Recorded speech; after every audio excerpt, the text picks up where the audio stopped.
Hi guys, it is April from Getting Hugo with It. Today we're doing another Konmari with me. I'm so excited. It's round 11. If you don't know, I'm going through my bookshelves and decluttering. Let's get into it.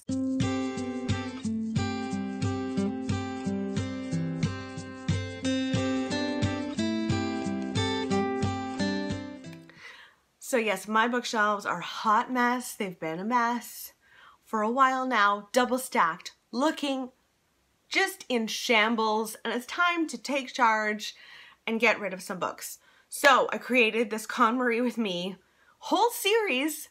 This is number 11, so you can go back. If you haven't started watching them before, you can go way back and enjoy.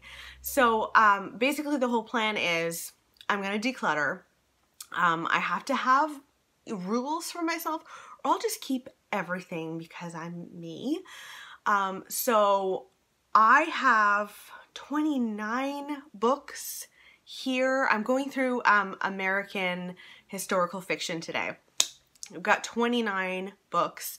I need to dwindle it down to 20 or less. I can totally do less. But one of the ways that I kind of allow myself to cheat, but not really, is I can always take 2 books from this pile and put them on a limbo shelf. So these are books that I'm not sure. Do I want to read it? Do I not? How do I feel about them? If I'm feeling really up in the air, I can do that. And then if I ever go over with any of my shelves, like I've gone through, I desperately need to keep like 21 books on a shelf, I can go to my limbo shelf and get rid of a book from there, and then it's 20 and we're equal and it all works. Why is it so complicated? I don't know, but I am looking forward to getting into this shelf. Let us dive in. So the first one is Water for Elephants by Sarah Gran. This is about a man who joins the circus, and it's about the circus life. I think it's in the 1930s. It's in the height of the Great Depression. And he meets a woman that he falls in love with named Marlena, but she also happens to be attached romantically to, I think, the guy who runs the whole thing, who is not a nice man. And it is his story. I've read this and I enjoyed it. I don't think that this super represents me. Part of the reason that I'm doing this is I want my shelves to either be books that I haven't read and I'm looking forward to, or books that really represent who I am. So when I die, people go to my shelves and they're like, oh yeah, this seems like April. So I'm gonna pass this along. I enjoyed it. Not saying I didn't, just I don't need it. Number 1, gone. Feels good, it does. Next up is Afterlife by Rhian Ellis. And this is about, I think, a young girl, Naomi. And she lives with a group of people who make their livelihoods being spiritualists. So they have seances and host them, and it was like a huge thing at this time. So it does sound interesting, but there's something about it that I don't know when I would ever pick this up. So I'm just gonna let it go. It has a lot of hype on the back, and Patchett, Sarah Waters, but there's still something that's making me go, not for me. So I'm letting it go. The Truth According to Us by Annie Barrows is about a woman in 1938 named Layla Beck, and she is sent by her wealthy father to work for the Federal Writers Project. And so she goes to this little town in West Virginia, and she thinks she's going to have this lovely summer, but she gets there and there's a lot of drama, and she gets caught up in it. She gets caught up in the town's legends, and it also really makes her examine her own family's history. I am not sure about this one. There's something about that I really like, but there's also something holding me back. So I'm going to put this on the limbo pile and see where we land in the end. I started smiling as soon as I picked up this book. The Boston Girl by Anita Damont. I loved this book. This follows Addie Baum in Boston. She's a Jewish girl in Boston, and it is about her life and her family, and she's telling the story of her life to her granddaughter, and I freaking loved this book. This is a really heartwarming book, and I will never part with this. I loved it so much, so I'm keeping it. I think I listened to that one on audio and it was really good, if I'm not mistaken. I think I loved it. The Sugar Queen by Sarah Addison Allen. Sarah Addison Allen writes kind of magical realism, and for that reason I'm going to part with it because it's just not my thing. And I think I've tried to pretend it's my thing, like I'll get on board with it one day, but I just never do. So realistic April is letting it go. Next is Orphan Number 8. This is about a woman named Rachel who in 1954, she works as a nurse in a hospice, and she encounters a patient that she recognizes from her childhood. And this is a patient who was at one point a doctor, who was a terrible doctor. Rachel was placed in the Hebrew infant home when she was 4 years old, and the doctor would conduct medical research on the children at this home. And so now she's in a different position. She's not completely helpless. And this explores forgiveness and revenge. It sounds really great. So I think I'm going to keep this one.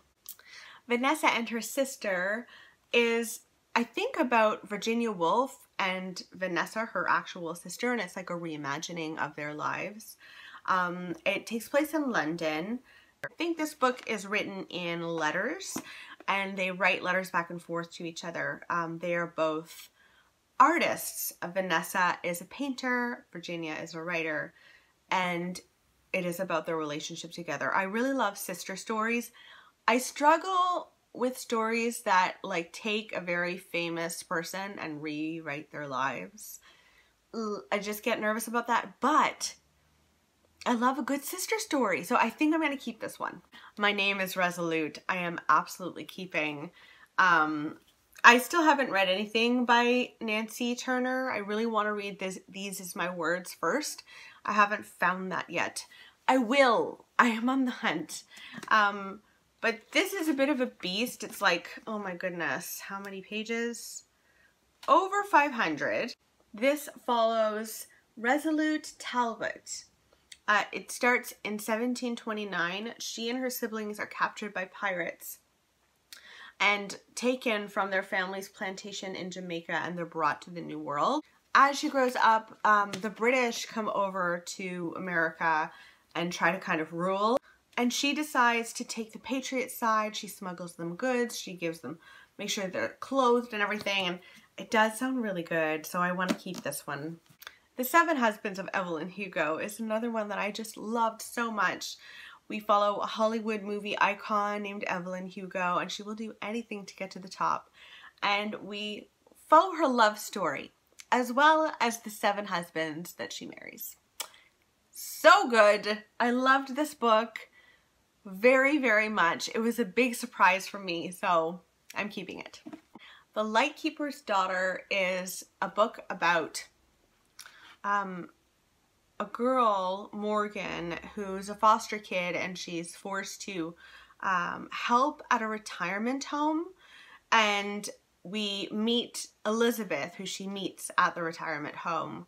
And Elizabeth finds these old diaries of her father's, and they start to go through them together, and it looks like he raised his young family on this island. He was a lighthouse keeper before and after World War II, and it unravels Elizabeth's childhood, and it just sounds wonderful.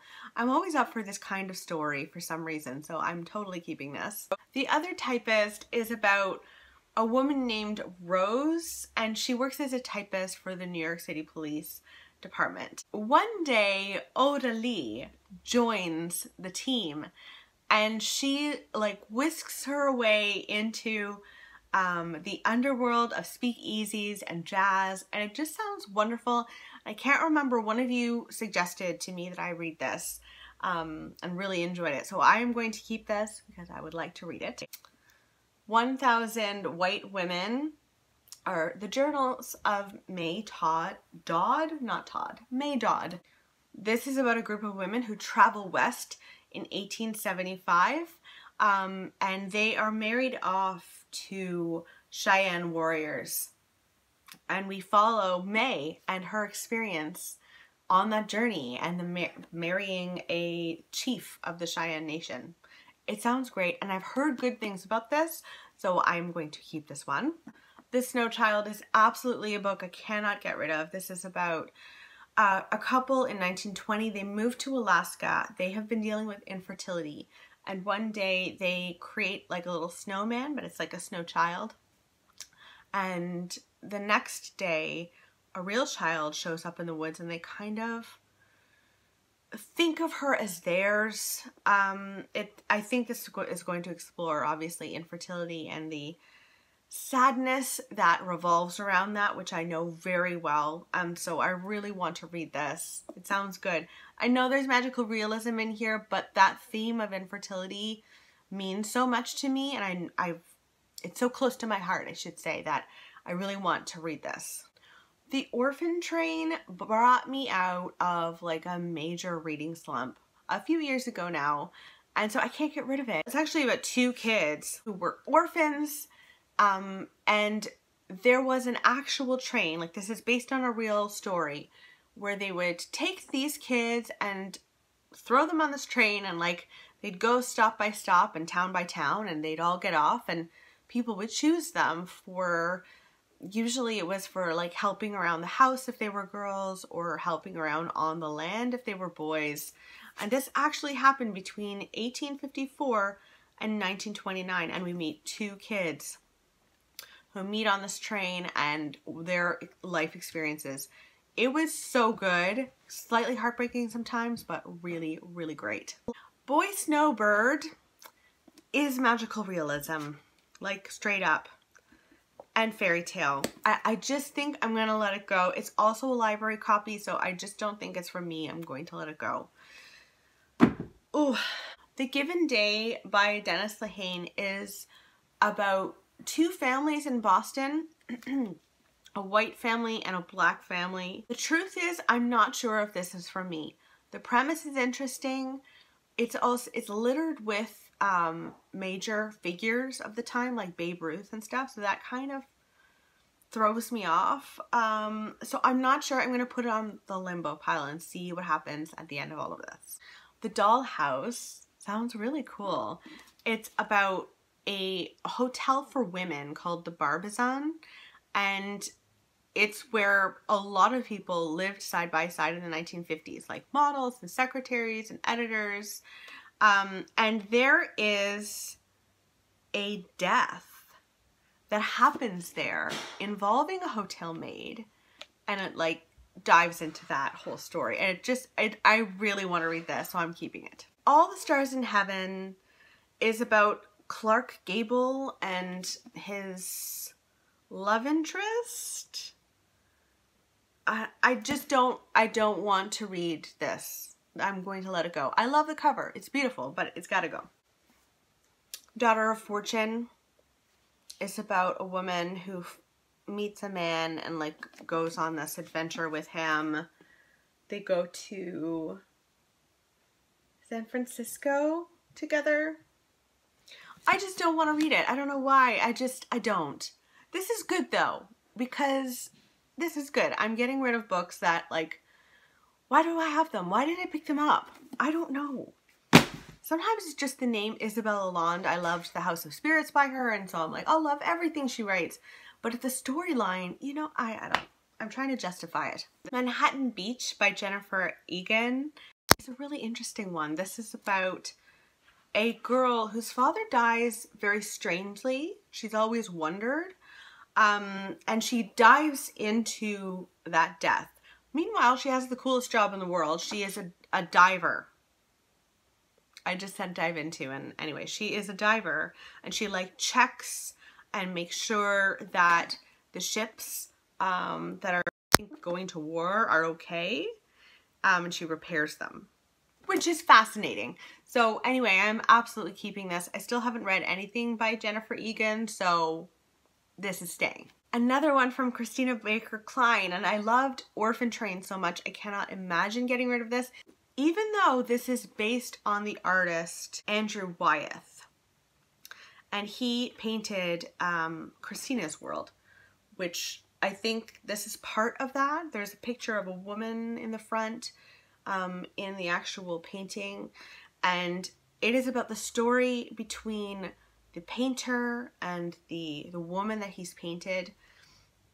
And it does sound wonderful, and there's something about her writing that I can get on board with this premise. So I am going to keep this for sure. Lincoln and the Bardo. So this book is the entire reason that I started this whole series. I picked up Lincoln and the Bardo thinking, I'm gonna love this. Everyone has read it.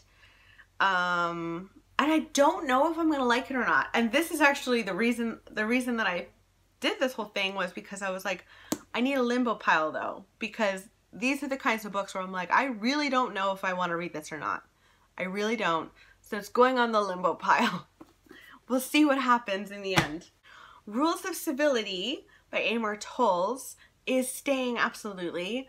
This follows a young woman in the 20s, I want to say. No, 1937. I was completely wrong.